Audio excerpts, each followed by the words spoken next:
Hello friends, welcome to your channel Krishna maths class. इससे पहले हमने की थी वर्कशीट नंबर 8 मैथ्स की। आज हम कर रहे हैं 10th क्लास की मैथ्स की वर्कशीट नंबर 9। टॉपिक है दो चरों वाले रैखिक समीकरण युग्म, संगत और असंगत।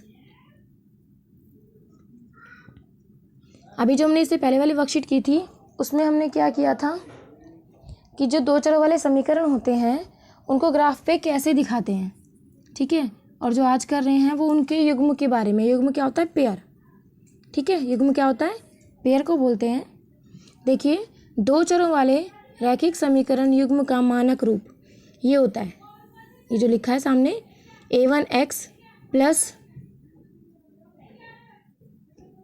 b1y प्लस c1, ठीक है, इक्वल टू 0।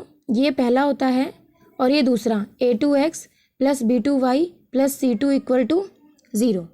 ये बात समझ में आ रही है आपको? ये ग्रुप, ये दो पेयर हो गए ना, दो स्टेटमेंट हो गई, दो इक्वेशन हो गई, तो इसलिए पेयर हो गया।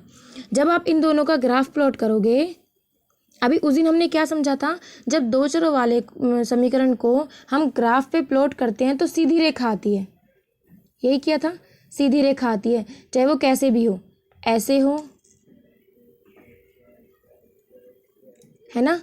अब इसमें देखो, इसमें तीन वो दिखा रखे हैं आपको ग्राफ। एक तो ये है जिसमें इंटरसेक्टिंग लाइन है, काटती रेखाएं। एक ये है जिसमें संपाती रेखाएं हैं, परस्पर ढकी रेखाएं, जिसे कोइंसिडेंट रेखाएं बोलते हैं, कोइंसिडेंट लाइंस बोलते हैं। एक ये पैरेलल लाइंस हैं जिन्हें समान दूरी पर चलती रेखाएं कहा गया है, ठीक है। पैरेलल लाइन समान दूरी पे क्यों? देखो बच्चे, क्या होता है इसमें, ये लाइन्स कभी भी एक दूसरे को कट नहीं करती हैं। और संपाती लाइन्स होती हैं, कोइंसिडेंट लाइन्स होती हैं, परस्पर ढकी रेखाएं होती हैं, ये एक दूसरे के ऊपर ही होती हैं। इंटरसेक्टिंग जो लाइंस होती हैं वो इस तरीके से एक दूसरे को कट करती हैं, ठीक है। अब आपको समझना क्या है कि इनके जो सॉल्यूशंस होते हैं वो कैसे निकाले जाते हैं। देखिए, हल दो तरीके से होता है, एक संगत और एक असंगत, ठीक है। दो तरीके से हल होता है, एक संगत और एक असंगत। संगत में दो तरीके से होता है, एक अद्वितीय हल और एक अनंत हल। समझ आ रही है बात? संगत में दो तरीके से होता है, एक अद्वितीय हल और एक अनंत हल। और जो असंगत होता है उसमें क्या होता है? कोई हल नहीं, ठीक है। जो असंगत होता है उसमें कोई हल नहीं होता। देखो कैसे कैसे, अद्वितीय हल और अनंत हल। अद्वितीय हल कब होगा? जब प्रतिच्छेदी लाइनें होंगी, जब प्रतिच्छेदी रेखाएं होंगी। अब आप समझो इसको, समझो इसको। देखो, जब ये प्रतिच्छेदी लाइन कट कर रही है लाइन एक दूसरे को, तो देखो सिर्फ ये एक ही पॉइंट पे कट करता है। यहाँ पे कट कर दिया इसने। अब जब यहाँ पे इसने कट कर दिया तो एक ही पॉइंट पे तो मिले ना दोनों लाइंस आपस में, तो एक हल होगा। समझ आ रही है बात? और ये आपको याद कर लेना है कि a1 over a2 is not equal to b1 over b2 होता है। तो क्या होता है? इंटरसेक्टिंग लाइन्स होती हैं और एक यूनिक सॉल्यूशन होता है, सिर्फ एक सॉल्यूशन होता है, ठीक है। दूसरा देखो, संपाती रेखाएं। संपाती रेखाएं मतलब ये वाली परस्पर ढकी लाइंस, ठीक है, जिन्हें कोइंसिडेंट लाइंस बोला जाता है। वो देखिए, अब ये दोनों लाइन एक दूसरे को देखना जरा, कितनी मतलब कितने पॉइंटों पे मिल रही है ना, सारे पॉइंट्स पे मिलेंगी। इसलिए क्या कहा गया? अनंत हल। अनंत क्या होता है? जिसकी कोई गिनती ना हो सके, जिसकी कोई काउंटिंग नहीं होती, ठीक है, उसे क्या कहते हैं? अनंत हल। इसलिए इसको अनंत हल कहा गया, क्योंकि देखो दोनों लाइंस पता नहीं कितने, जब तक हम लाइंस को बढ़ाते जाएंगे तब तक ये लाइंस आपस में मिलती ही चली जाएंगी। इसलिए इसे क्या कहा गया है? अनंत हल। और आपको ये भी याद कर लेना है कि a1 over a2 is equal to b1 over b2 is equal to c1 over c2। जब तीनों इक्वल हो जाएंगे, जब तीनों इक्वल हो जाएंगे तब संपाती रेखाएं होंगी, तब अनंत हल होंगे। ये वाला a1, ये देखो स्टेटमेंट है ना, जैसे ये, इस स्टेटमेंट में a1 over a2, b1 over b2, c1 over c2, ठीक है। क्लियर है क्वेश्चन? आगे देखो, अगली क्या रह गई हमारी? कोई हल नहीं, यानी समांतर रेखाओं के लिए कहा है। हल समझना आपको है कि हल कब निकलेगा? जब दोनों लाइंस आपस में मिलेंगी। अब समांतर रेखाएं हैं जो, ये तो आपस में मिल ही नहीं रही। मिलती हैं क्या? मैंने अभी आपको बताया, दोनों एक दूसरे को कहीं भी कट नहीं करेंगी, सेम डिफरेंस पे रहेंगी, दोनों कट करेंगी नहीं, तो कोई हल भी नहीं होगा इनका, ठीक है। इसमें क्या होगा? समांतर लाइंस कब होती हैं? जब a1 over a2 is equal to b1 over b2 is not equal to c1 over c2, तब क्या होती है, समांतर लाइंस, और समांतर लाइंस होती हैं तो कोई हल नहीं होता, दूसरा वो असंगत होता है। यहाँ तक क्लियर हो गया बच्चे, समझ में आया आपको यहाँ तक? आगे देखिए, अब इन्होंने स्टेटमेंट दे दिया आपको, देखो x माइनस 2y प्लस 1।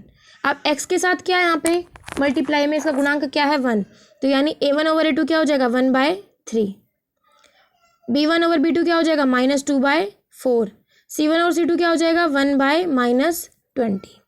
ठीक है, अब देखिए a1/a2, अब 2 से मैं इसको काटूंगी, 2 1 = 2, 2 2 = 4, यानी -1/2। क्या a1/a2 is equal to b1/b2 है? नहीं है, यानी a1/a2 is not equal to b1/b2 है। जब नॉट इक्वल टू है तो क्या था, क्या किया हमने, नॉट इक्वल टू है तो अद्वितीय हल प्रतिच्छेदी रेखाएं, अद्वितीय हल प्रतिच्छेदी रेखाएं, और बोलते क्या है इसे, संगत। ठीक है, ऐसे दूसरी को सॉल्व किया है तो इसमें क्या आया, a1/a2 is equal to b1/b2 is equal to c1, तीनों इक्वल आ गए, तीनों इक्वल आ गए तो फिर भी ये संगत है, संगत है, इक्वल है तीनों, यानी अनंत हल संपाती रेखाएं। क्लियर? अगला देखिए x प्लस, इसमें देखो a1 क्या है 1, a2 क्या है 2, 1/2, ये 2/4, यानी a1/a2 is equal to b1/b2 तो हो गया, 4 से किया 4 1 = 4, 4 3 = 12, माइनस से माइनस यानी 1/3 आ गया, तो 1/2 is equal to 1/2 but is not equal to 1/3।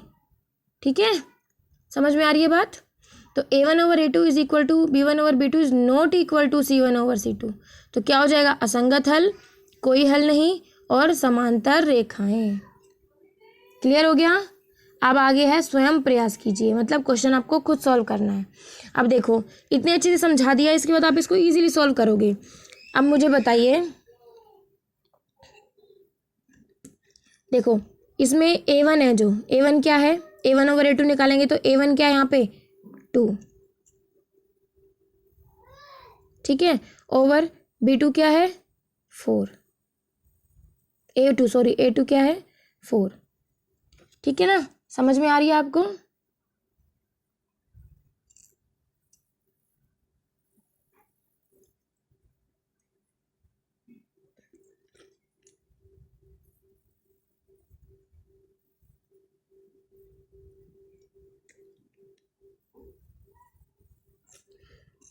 अगला देखो माइनस b1/b2 है जो -1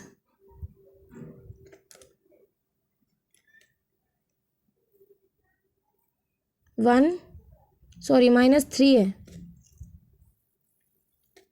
देखिए ना, ये रहा -3 ओवर -6, माइनस से माइनस कैंसिल हो जाएगा, क्या रह जाएगा 1/2। ठीक है, अगला देखो -8 ओवर -9, इसको जब काटेंगे तो ये भी तो यही आएगा 1/2, यानी ये दोनों तो इक्वल हो गए, है ना। अगला क्या आ रहा है, -8 ओवर -9, माइनस से माइनस कट जाएगा लेकिन क्या रह जाएगा 8/9, नॉट इक्वल। अब बताओ a1/a2 is equal to b1/b2 is not equal to c1/c2, तो क्या है, देखो असंगत है। क्या है, असंगत, असंगत है, कोई हल नहीं, ये वाला कोई हल नहीं, और कौन सी रेखा है, समांतर रेखा है। अब यहाँ पे लिख दोगे, ठीक है। इससे अगला देखो 1/3, फिर क्या है 1/2 आ जाएगा, 2/4 को सोल्व करेंगे तो a1/a2 is not equal to b1/b2, तो इसलिए क्या हो जाएगा, संगत, नॉट इक्वल टू आ जाएंगे, पहले वाले ही संगत होगा ये। ठीक है, और संगत होता है तो क्या होता है, अद्वितीय हल, मतलब एक हल, ये वाला एक हल होता है। ठीक है, और कौन सी रेखाएं होती हैं, प्रतिच्छेदी रेखाएं, ये वाली। ठीक है, प्रतिच्छेदी रेखाएं होती हैं। ठीक, 1/2, 1/2, 6/12 को करेंगे तो भी 1/2, तीनों क्या हो गए, इक्वल, इक्वल हो गए तो क्या हो गया, संगत, संगत हो गए तो कितने हल, अनेक।